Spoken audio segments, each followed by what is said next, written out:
MPP Kotagiri Pallepalli Srinivas గారు, అదేవిధంగా సోదరులు గణేష్ గారు, మాధవరెడ్డి గారు, అదేవిధంగా హకీం గారు, ప్రశాంత్ రెడ్డి గారు, ఇంకా సోదరులు కార్యకర్తలందరికీ ఈ విలేకరుల సమావేశం ద్వారా స్వాగతం పలుకుతూ, ముఖ్యంగా పత్రికా సోదరులు కూడా ఈ సమావేశం ద్వారా స్వాగతం పలుకుతూ, సెప్టెంబర్ 17 బుధవారం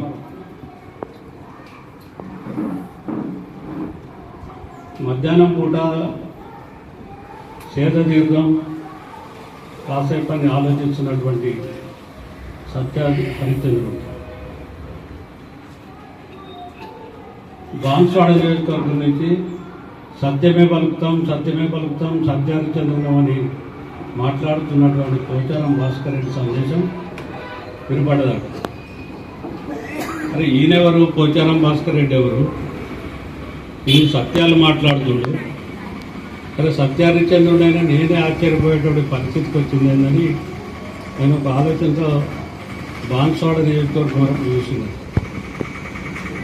పోచారం భాస్కర్ శ్రీనివాసరెడ్డి గారు, పోచారం భాస్కర్ రెడ్డి గారు వాళ్ళు ఏదైతే పలుకుతున్నటువంటి ఏదైతే సత్యాలు ఉన్నాయో వాటిని విన్న తర్వాత అది చాలా బాధపడ్డాట. అరే నేను పురాణ కాలంలో పుట్టి సత్యహరిచంద్రుడు అంటే ఇట్లుంటాడు, సత్యహరిచంద్రుడు లాగా ఉండాలి అనేటువంటి భావాల్ని నేను ప్రజల్లోకి, సమాజంలోకి, లోకంలోకి తీసుకెళ్ళినటువంటి వాడిని.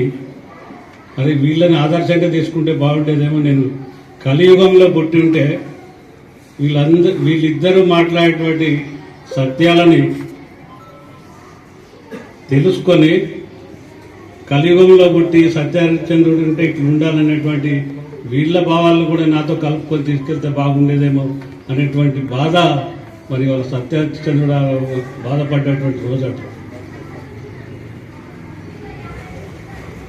పోచారం భాస్కర్ రెడ్డి మాట్లాడినటువంటి విషయాలు ఒక గంట పాటు సుదీర్ఘ ఉపన్యాసం.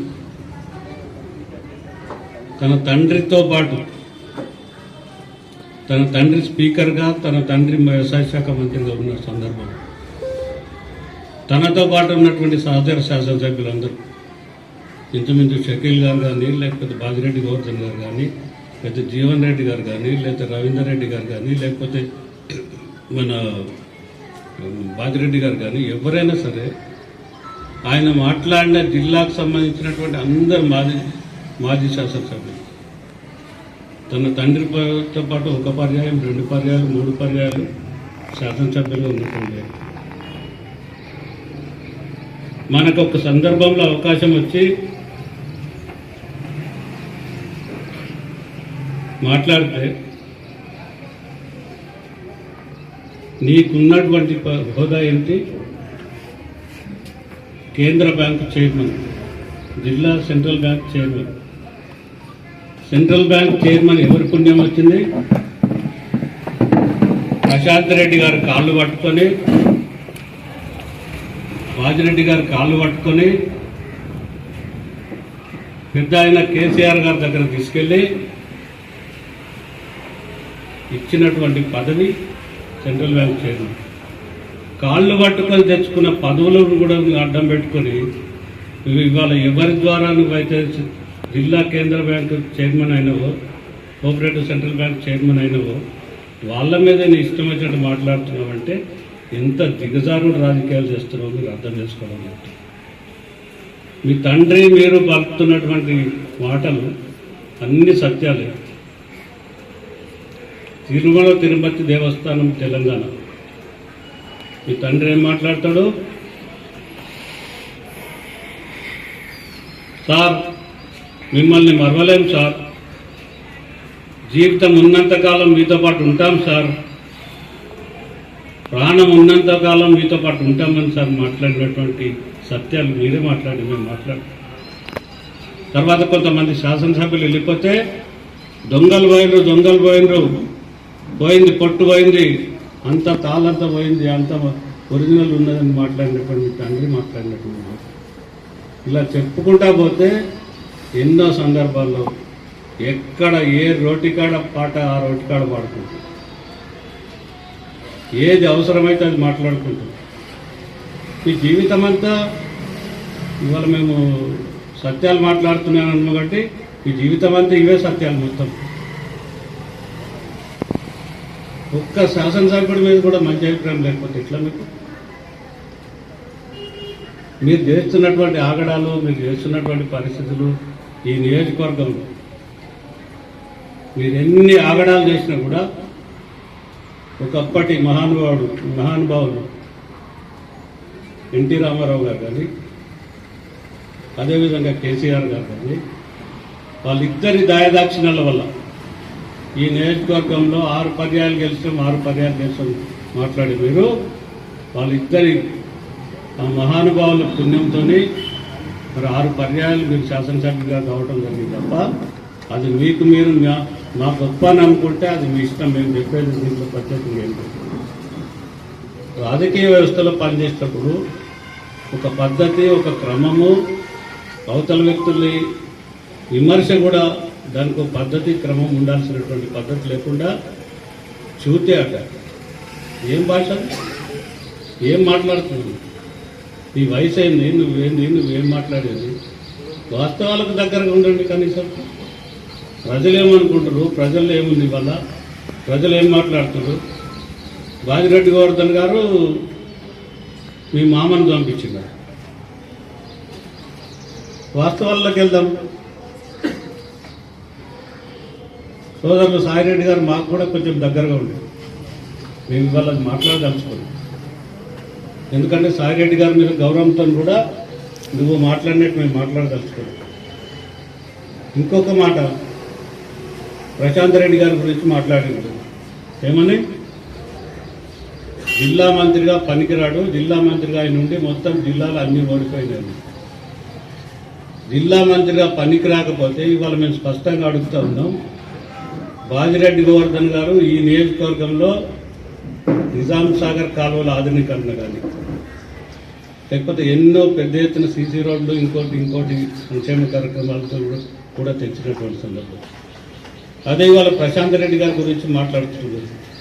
ప్రశాంత్ రెడ్డి గారు ఇవాళ మీరు చేస్తున్నటువంటి కాంట్రాక్ట్, బీర్పూర్లో ఇవాళ సెంట్రల్ లైటింగ్ మీరు ఏదైతే కాంట్రాక్ట్ చేస్తారో, మోసరాలో ఇవాళ ఏదైతే సెంట్రల్ లైటింగ్ దానికి అనుగుణంగా ముందుకు పోయేటువంటి రోడ్డుకు సెంట్రల్ లైటింగ్ రోడ్డు వరకు ఏదైతే చేస్తారో, ఇవాళ చందూరులో కానీ వర్ణిలో కానీ లేకపోతే ఈ సెంట్రల్ లైటింగ్ పెద్ద ఎత్తున R&B మంత్రి గారు, కేవలం ప్రశాంత్ రెడ్డి గారు R&B మంత్రి కాదు, ఈ నియోజకవర్గంలో 11,000 ఇండ్లు రావడానికి కారణం ప్రశాంత్ రెడ్డి గారు ఈ జిల్లా మంత్రి కావటం. ఈ జిల్లా మంత్రే కాకుండా ముఖ్యమంత్రి గారికి, అప్పుడున్నటువంటి ముఖ్యమంత్రి కేసీఆర్ గారికి అత్యంత సన్నిహితుడుగా, ఎంత సన్నిహితం అంటే కొన్ని మీ తండ్రి పోచారం శ్రీనివాసరెడ్డి గారు కూడా కేసీఆర్ గారి దగ్గర చెప్పుకోలేనటువంటి విషయాన్ని చెప్పి సర్ది చెప్పి మనకు ఏం కావాలంటే బాన్స్వాడ నియోజకవర్గం ఇవాళ పెద్ద ఎత్తున అభివృద్ధిగా అనేటువంటి కారణాలకి ప్రశాంత్ రెడ్డి గారే కారణం అని చెప్తున్నారు. ముఖ్యంగా ప్రశాంత్ రెడ్డి గారు హౌసింగ్ శాఖ మంత్రిగా ఉండబట్టే ఇవాళ ఈ నియోజకవర్గంలో 11,000 ఇండ్లు వచ్చినటువంటి సందర్భాన్ని అలా నేను ప్రత్యేకంగా చెప్తా ఉన్నాను. ఎవరి ద్వారా ఈ నియోజకవర్గం అభివృద్ధి చెందింది, ఎవరి ద్వారా మనకి స్థాయి వచ్చింది, మనం ఈ స్థాయికి రావడానికి కారణాలు ఏంటి? ఒక్కసారి వెనుకకు ఆలోచించుకొని మాట్లాడు. అరే ఎవ్వరి మీద గౌరవం లేనటువంటి మాటలు, అరే నోరు తెరిస్తే బూతులు ఇష్టమైనట్టు మాట్లాడుతుంది. దేనికోసం? ఈ సంస్కృతి ముఖ్యంగా పోచారం శ్రీనివాసరెడ్డి గారిని అడుగుతా ఉన్నాను. నీ కొడుకు చేత ఈ రకమైనటువంటి సంస్కృతిని ప్రోత్సహించి ఏ రకమైనటువంటి పరిస్థితికి ఈ నియోజకవర్గాన్ని మీరు తీసుకెళ్లాలని ప్రయత్నం చేస్తారో చెప్పాలన్నారు. రవీందర్ రెడ్డి గారి మీద మాట్లాడతారు. సరే, పార్టీలు వేరైనా వ్యక్తులు వేరైనా ఒక గౌరవము పద్ధతి ఉండాల్సినటువంటి క్రమం ఉండాలని ప్రత్యేకంగా చెప్తాను. మీ తండ్రి గారి మీద ఇప్పటి వరకు చాలామంది అరే అప్పుడుగా పనిచేసాడు, ఆ గౌరవం ఇద్దామనేటువంటి ఆగటం వల్ల మీ ఆగడాలు మీ ఇష్టం వచ్చినట్టు జరుగుతూ ఉన్నాయి. ఇవన్నీ అవసరమా అని చెప్పేసి అడుగుతా ఉన్నాం. బీఆర్ఎస్ పార్టీ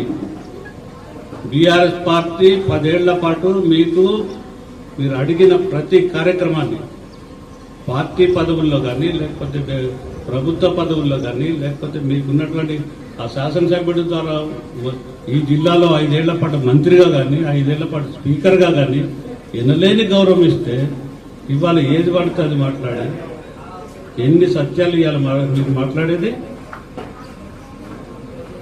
అంబేద్కర్ చౌరస్తా బాన్సోడలు గత శాసనసభ ఎన్నికల ముందు రేవంత్ రెడ్డి గారు ఈ నియోజకవర్గ పర్యటనకు వచ్చి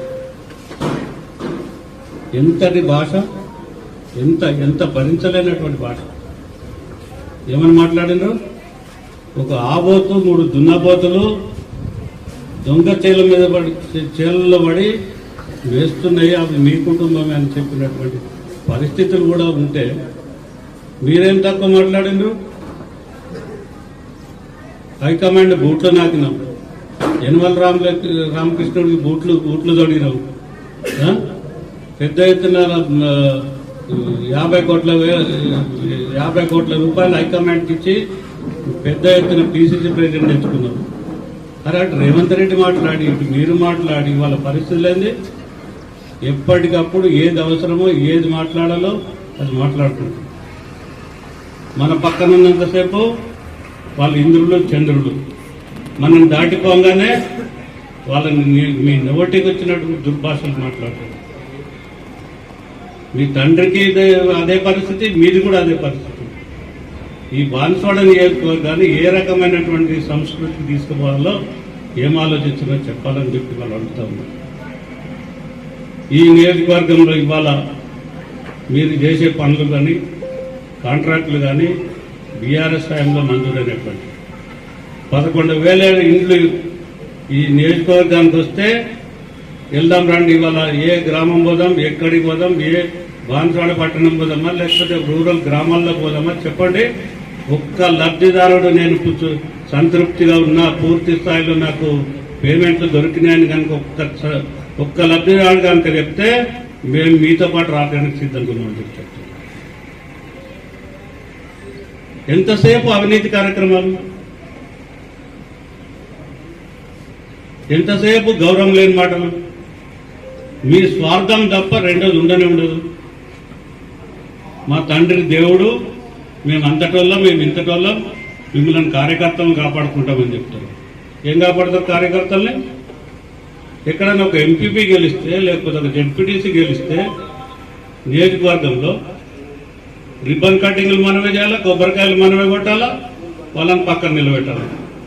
ఉత్సవ విగ్రహాల దాకా పక్కన నిలబెట్టి మొత్తం అధికారం లేని మీరు పోయి టెంకాయలు కొట్టడం, రిబ్బన్లు కట్ చేయడం చేసిన పరిస్థితులు కార్యకర్తలు చూడలేదా అని అడుగుతున్నాం. మీరు కార్యకర్తలను హక్కున పెట్టుకుంటారా? మీకు అసలు ఆ పరిస్థితి ఎక్కడ ఉందా? 30-40 ఏళ్ల రాజకీయ జీవితంలో, మీ తండ్రి రాజకీయ జీవితంలో ఎప్పుడన్నా ఒక కార్యకర్తని గౌరవంగా తీసుకెళ్లి నియోజకవర్గ స్థాయి దాటించి ఎక్కడైనా జిల్లా స్థాయి ఏదైనా పోస్ట్ ఇచ్చినా చెప్పండి. ఒక్కటి పక్క శాసనసభ్యులు చూసి నేర్చుకోండి కొంతమంది. ఇవాళ అటు ఏ కాన్ఫరెన్స్ కనబడు, పక్క కాన్ఫరెన్స్లోకి పోయి చూసి నేర్చుకోండి కనీసం. ఎంతసేపు మీ అవకాశవాదం, మీ పద్ధతి, మీ ఇది ఇవ్వకుండా ఇవాళ స్పష్టంగా చెప్తున్నాను. మీరు ఎన్ని సత్యాలు మాట్లాడతారంటే స్పీకర్ గారికి పై లెటర్ ఇస్తారు. ఏమని? మేము ఇంకా బీఆర్ఎస్, మేము బీఆర్ఎస్, మేము పార్టీలు మారలేదు, బీఆర్ఎస్ పార్టీ అని చెప్తారు. మరి వాళ్ళు చెప్పండి, కాన్స్టిట్యూన్సీలో మేము బీఆర్ఎస్ పార్టీ అని చెప్పండి. మళ్ళీ ఏం చేస్తారు? కాంగ్రెస్ పార్టీలో 1 కాదు, 2 కాదు, 3 గ్రూపులు. మీరు ఈ రకంగా ఉండాలని మేము సంతోషంగా కోరుకుంటున్నాం. 3 కాదు 6 గ్రూపులు కండి. బీఆర్ఎస్ పార్టీ పెరగాలంటే ఖచ్చితంగా మీరు ఈ రకమైనటువంటి పద్ధతిని మీరు అవలంబించాలని కోరుకుంటున్నాం. పోచారం శ్రీనివాసరెడ్డి గారు పార్టీ మారిందంటే బాన్స్వాడ ప్రాంతంలో కాంగ్రెస్ పార్టీ బలమవుతుందని ఒకవేళ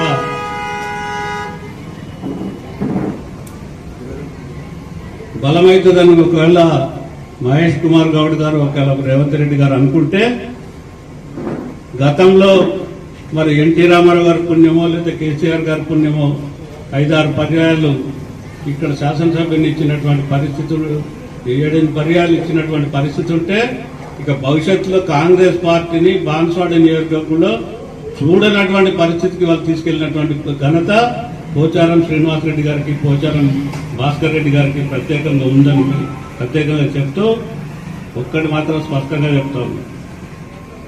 బాజిరెడ్డి గోవర్ధన్ గారి మీద లేకపోతే ప్రశాంత్ రెడ్డి గారి మీద భవిష్యత్తులో మాట్లాడితే మాత్రం పోచారం భాస్కర్ రెడ్డి నీకు మర్యాద ఉండదని చెప్పి చెప్తా ఉన్నాను.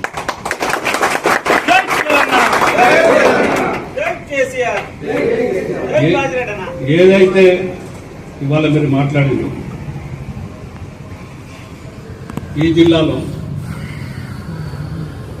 ఇన్ని పర్యాయాలు గెలిచి ఇంత గౌరవం ఉంది మా తండ్రికి, మా తండ్రి జిల్లా మొత్తం మా తండ్రిని ఆదర్శంగా తీసుకుని ఎంతమంది వస్తారని మీరు చెప్తున్నారు కదా, మరి వాళ్ళు ఎంతమంది మీ ఎమ్మడి వచ్చారో చెప్పండి. బీఆర్ఎస్లో మాజీ శాసనసభ్యులు ఎంతమంది కాంగ్రెస్లోకి మీ ఎమ్మడి వచ్చారో చెప్పండి. మీరు జుక్కల్ శాసనసభ్యులు ఎమ్మడి పడ్డారు, ఎల్లారెడ్డి శాసనసభ్యులు ఎమ్మడి పడ్డారు, కామారెడ్డి శాసనసభ్యులు ఎమ్మడి పడ్డారు, నాతో పాటు రండి జర మందబలం చూపించుకుంటాను కూడా అడిగింది. ఒక్కరు కూడా మీ ఎమ్మడి రాలేదు. కారణం బీఆర్ఎస్ పార్టీ వాళ్ళకి ఇచ్చినటువంటి అండదండలు, వాళ్ళకి ఇచ్చినటువంటి ప్రోత్సాహం వాటి వల్ల రాలేదు. ఈరోజు బాన్స్వాడ నియోజకవర్గ పరిస్థితి చెప్తా ఉన్నా. 2023 తర్వాత మీరు కేసీఆర్ ఎన్టీఆర్ల పుణ్యంతో ఏదైతే శాసనసభ్యులైందో, ఒకవేళ నిజంగా మీరే కనుక ఈ నియోజకవర్గం మీద మీకు అంత పట్టు, మీకు వెంబటంత ప్రజలు ఉండుంటే పార్లమెంట్ ఎన్నికల్లో మీరు 21,000 ఓట్లకి ఈ నియోజకవర్గంలో బీఆర్ఎస్ పార్టీని తీసుకెళ్ళడానికి కారణం ఎవరో మీకు చెప్పాలి. 2023 శాసనసభ ఎన్నికల్లో మీకు 73,000 ఎట్లు వస్తాయి. అదే 6 నెలల తర్వాత జరిగినటువంటి పార్లమెంట్ ఎన్నికల్లో 21,000కి ఏ రకంగా బీఆర్ఎస్ పడిపోతుంది. కేవలం మీ వల్ల కాదా అని చెప్పేసి అడుగుతాం. నీతి, నిజాయితీ, దమ్ము, ధైర్యం ఏదన్నా ఉంటే ఇవన్నీ మాకు కాదు ఛాలెంజ్. భాస్కర్ రెడ్డి, బాజిరెడ్డి గారు పోటీ చేస్తే సర్పంచ్ పోటీ చేసినా ఓడగొడతా అంటున్నారు. బాజిరెడ్డి గారు సర్పంచ్ పోటీ చేస్తాను నీకు చెప్పలే, లేకపోతే బాన్స్వాడలో వచ్చి పోటీ చేస్తాను ఆయన చెప్పలే.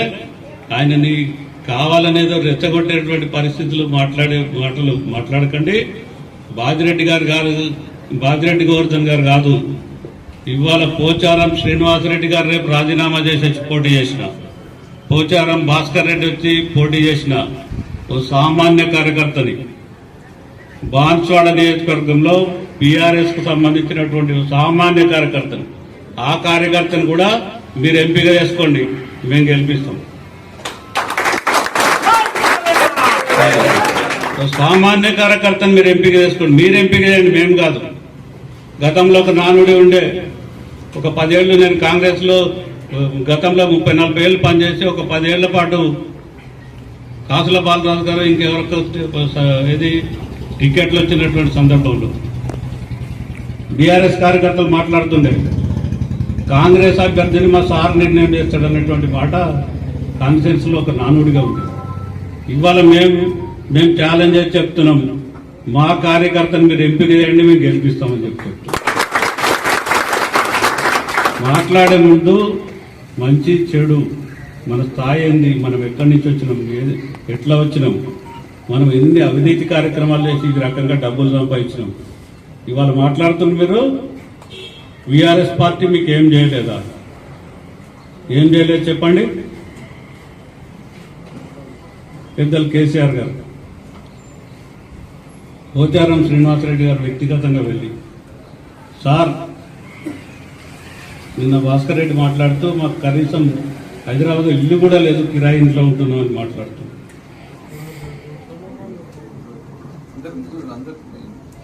హైదరాబాద్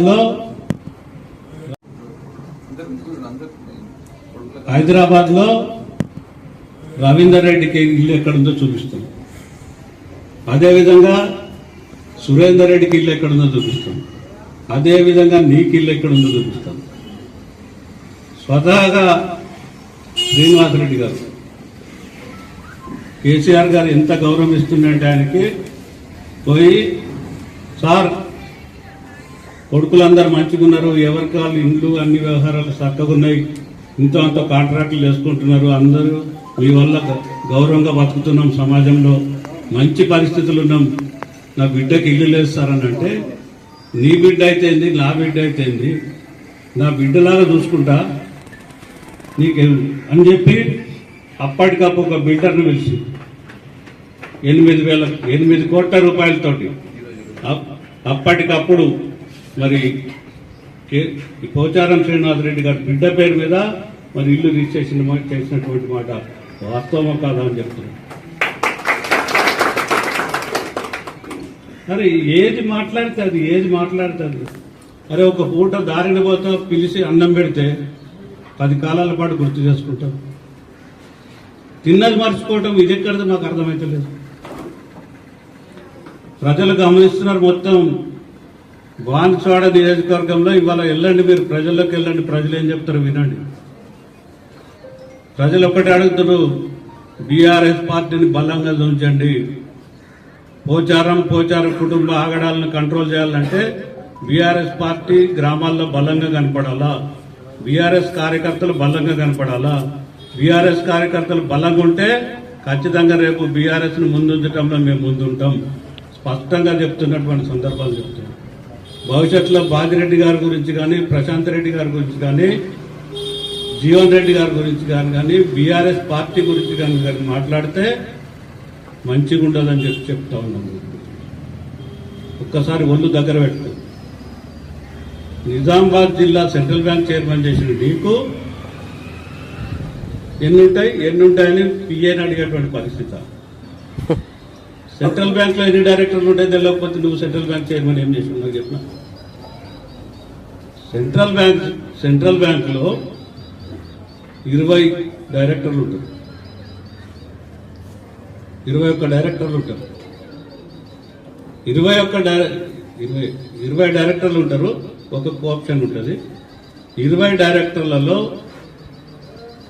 జిల్లా మొత్తం మా దగ్గర 9 ఉన్నారు, 8 ఉన్నారు, ఏదో చెప్తున్నాం మనం. 20 డైరెక్టర్లలో కేవలం సంగ్రామ్ నాయక్, బోర్లం సొసైటీ చైర్మన్ సంగ్రామ్ నాయక్ ఒక్కరు, కొత్తంగల్ సొసైటీ చైర్మన్ శాంతేశ్వర, ఆ 2 డైరెక్టర్లు తప్ప వాళ్ళు కూడా మీకు భయపడి మిగతా 17 మంది యునానిమస్ గా నీ అవిశ్వాసానికి సంతకాలు పెట్టినటువంటి పరిస్థితి. తెలుస్తలేదా పరిస్థితి ఏంటనేది? మొన్న ఈ మధ్య నేను నిజామాబాద్ పోతే మన రమేష్ రెడ్డి గారు కలిసింది.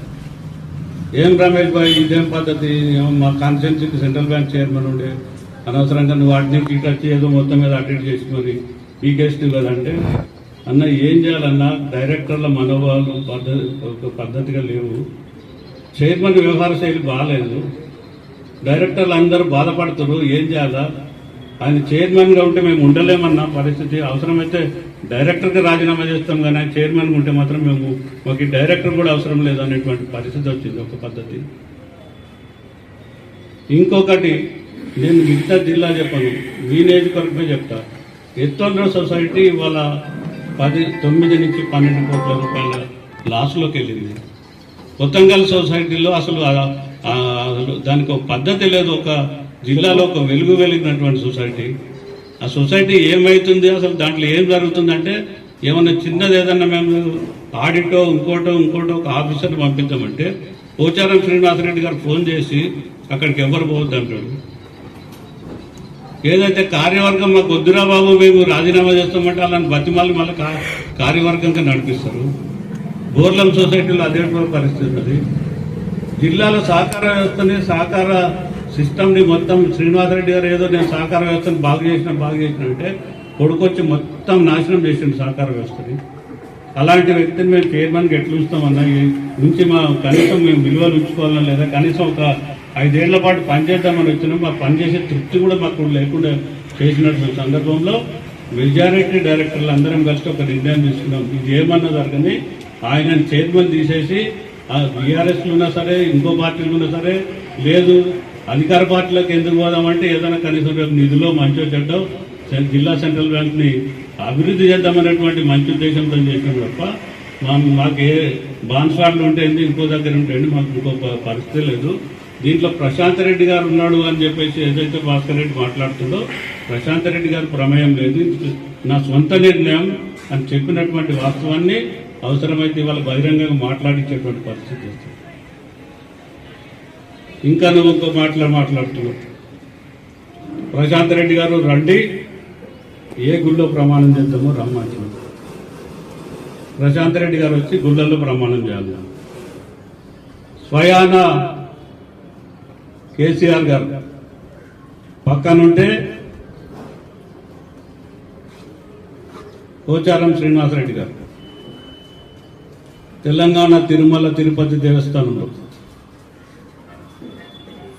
దైవ సాక్షిగా ప్రమాణం చేస్తున్నాను, బ్రతికినంత కాలం మేము ఉంటానని ప్రమాణం చేసినటువంటి ప్రమాణానికి విలువ లేకపోతే ప్రమాణానికే విలువ లేదు. మీకు అసలు దైవం మీద ప్రమాణం చేసిన విలువ లేదు, ఏం మాట్లాడిన విలువ లేదు. అటువంటి వాళ్ళని మేము ప్రశాంత్ రెడ్డి గారిని తీసుకొచ్చి ఏ ప్రమాణానికి తీసుకోవాలి, ఎట్లా తీసుకోవాలో చెప్పు. మీకేమైనా ప్రమాణాలు విలువ ఉంటాయి కదా, మాట ఇస్తారు, మాట పోగొడతారు. అప్పటికి ఏది అవసరమో అది మాట్లాడుకుంటూ పోతారు. కాబట్టి ఒక్కటే మాట్లాడుతున్నాం స్పష్టంగా, బీఆర్ఎస్ పార్టీ బాన్స్వాడ నియోజకవర్గంలో ప్రతి గ్రామంలో పటిష్టమైనటువంటి పరిస్థితులు ఉంది. ఒక నెల 2 నెలల పాటు అన్ని మండలాల్లో ఇవాళ మీరు ఈ పార్టీని వదిలిపెట్టి వెళ్ళిన తర్వాత ఏడాది పాటు ఎవరికి ఫోన్లు చేయలేదు. ఇవాళ మీరు గ్రామాన కార్యకర్తల నంబర్లు తీసుకొని మరి ఫోన్లు చేస్తున్నారు. కారణం ఏంటిది? BRS party బలమవుతుంది.